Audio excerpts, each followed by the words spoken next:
Hello, my name is Jim DeMeo, and this is A Course in Miracles. Today's lesson is 140. Only salvation can be said to cure. Cure is a word that cannot be applied to any remedy the world accepts as beneficial. What the world perceives as therapeutic is but what will make the body better.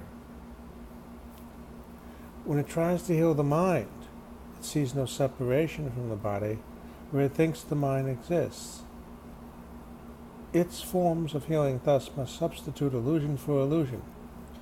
One belief in sickness takes another form, and so the patient now perceives himself as well. Why does he separate the mind from the body here in this reading? Because the mind he's talking about is the one mind that we are certainly a part of. The one mind that gives us the real identity of who we are, the eternal identity, the unchanging, lasting identity. One with God, in our Creator, in the mind of God. Certainly this is separate from the brain or any other body part. But it's also healing. It's the source of real healing. It's what we want to access.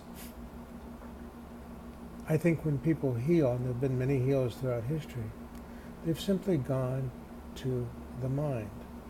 Another way of putting this would be they started to think, as the Course puts it, to think with God. Let's see what else he has to say in this reading.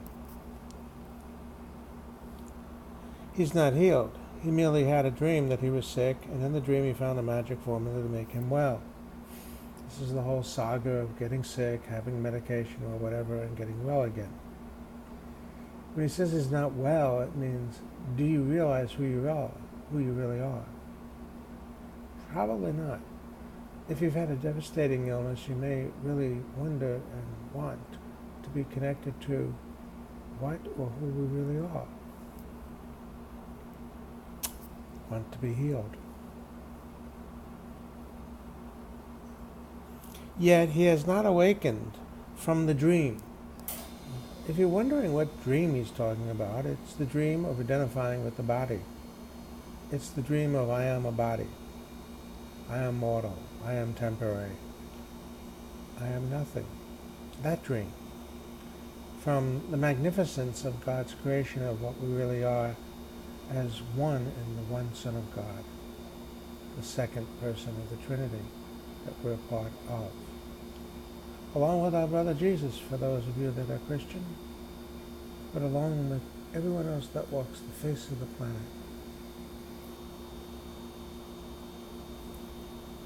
Yet he has not awakened from the dream, and so his mind remains exactly as it was before. He has not seen the light that would waken him and end the dream.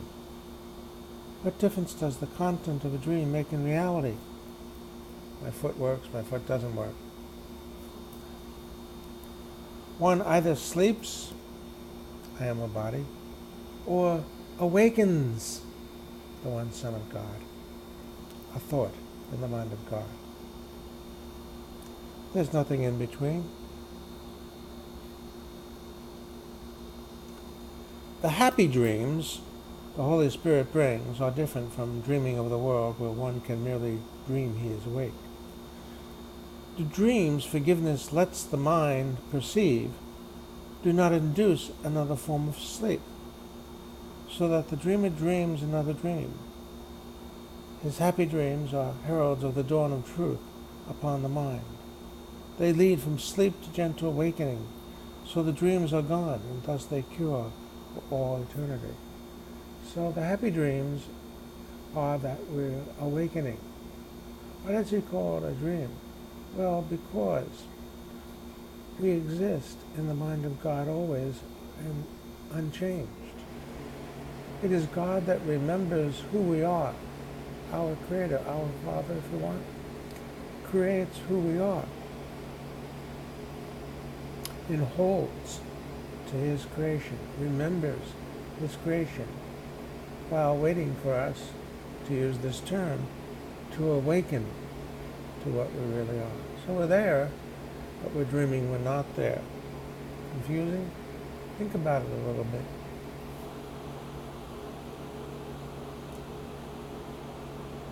Atonement heals with certainty and cures all sickness. That would be the dream of waking up to being one with one another and with our source, called the atonement, which is where the real healing comes. And of course, now the healing we're talking about is recognizing what God created and accepting what God created, enjoying what God created, experiencing the peace and joy of the one Son of God, the atonement, the dream of waking up, the dream from the Holy Spirit, our higher self, our true self. For the mind, which understands that sickness can be nothing but a dream, is not deceived by forms the dream may take. Sickness where guilt is absent cannot come, for it is but another form of guilt. Atonement does not heal the sick, for that is not a cure. It takes away the guilt that makes the sickness possible. What guilt? The guilt in thinking that we're separate. The guilt in thinking we offended God. I won't get into all the other human guilts, because we have an avalanche of guilt in the human condition, don't we? Suffice it to say, guilt does not serve our purpose. Becoming responsible is what serves our purpose to be free of guilt. Responsibility.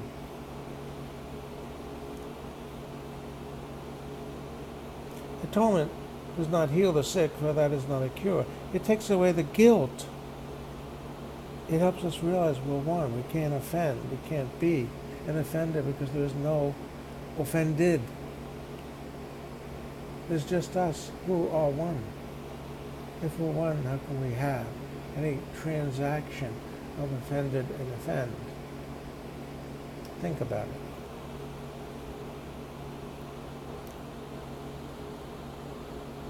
And that is cure indeed. For sickness, the thought of being separate, now is gone, with nothing left to which it can return.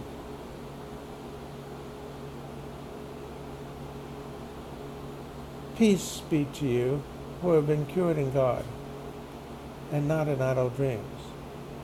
For cure must come from holiness, and holiness cannot be found where sin is cherished.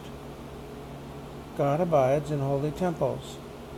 He is barred where sin has entered. Yet there is no place where he is not, and therefore sin can have no home in which to hide from his beneficence. There is no place where holiness is not, and nowhere sin and sickness can abide. This is why it calls all of them a dream, a nightmare of sin. This is the thought that cures. It does not make distinctions among unrealities, nor does it seek to heal what is not sick, unmindful where the need for healing is. This is no magic. It is merely an appeal to truth. Think of what the truth is. Let the truth dawn in your mind, which cannot fail to heal and heal forever. It is not a thought that judges an illusion by its size, its seeming gravity, or anything that is related to the form it takes. It merely focuses on what is and knows that no illusion can be real. The one Son of God is what is. The rest is temporary.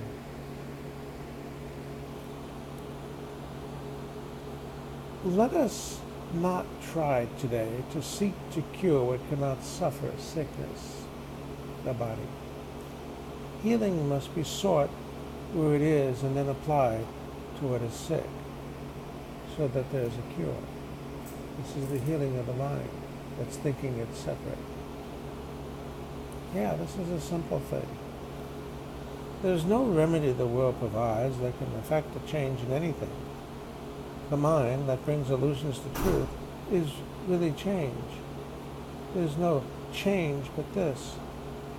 But how can one illusion differ from another? But in attributes that have no substance, no reality, no core, nothing that is truly different. So the mind has changed because we go from thinking that we're separate to recognizing, accepting that we're one. Today, we seek to change our minds about the source of sickness, for we seek a cure for all illusions, not another shift among them. We will try today to find the source of healing which is in our minds, because our Father placed it there for us, and it will never be removed. It is not farther from us than ourselves. It is as near to us as our own thoughts. So close it's impossible to lose. We need but seek it, and it must be found. We will not be misled today by what appears to us as sick. We go beyond appearances today and reach the source of healing from which nothing is exempt. We will succeed to the extent to which we realize that there can never be meaningful distinction made between what is untrue and really true.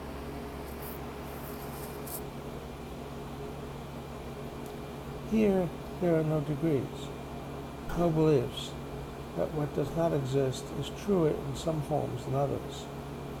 All of them are false. They're temporary. They're forms that our fearful thinking made and can be cured because they're not true. We can be free from every fear, not by dying, it's the ego solution, but by living and thinking. Look, once upon a time I called it praying, begging God to heal a wretch like me. The world has not gotten any better with that. Things get better when we realize what we really are. Then a smile comes across our face, the recognition of what we really are. So we lay aside our amulets, our charms, our medicines, our chants, and bits of magic in whatever form they take. We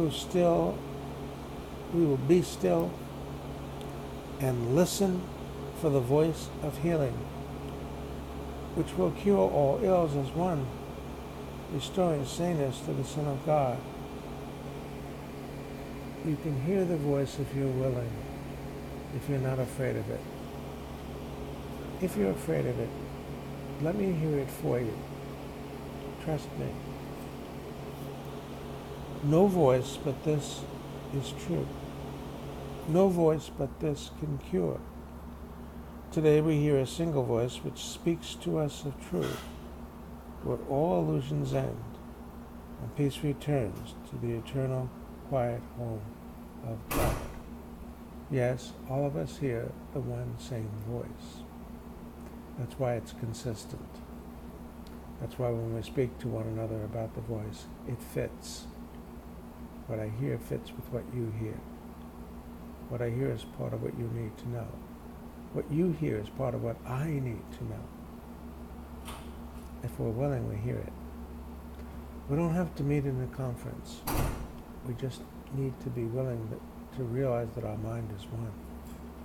Then we can share as it becomes one in our realization. We awaken, hearing Him, and let Him speak to us 5 minutes as the day begins, and end the day by listening again 5 minutes more before we go to sleep. Our only preparation is to let our interfering thoughts be laid aside, not separately, but all of them as one. They are the same. We have no need to make them different and thus delay the time when we hear our Father speak to us. We hear Him now. We come to Him today. Look, maybe the chattering in your mind just won't stop, right? Just let it be. Don't engage it, just let it run.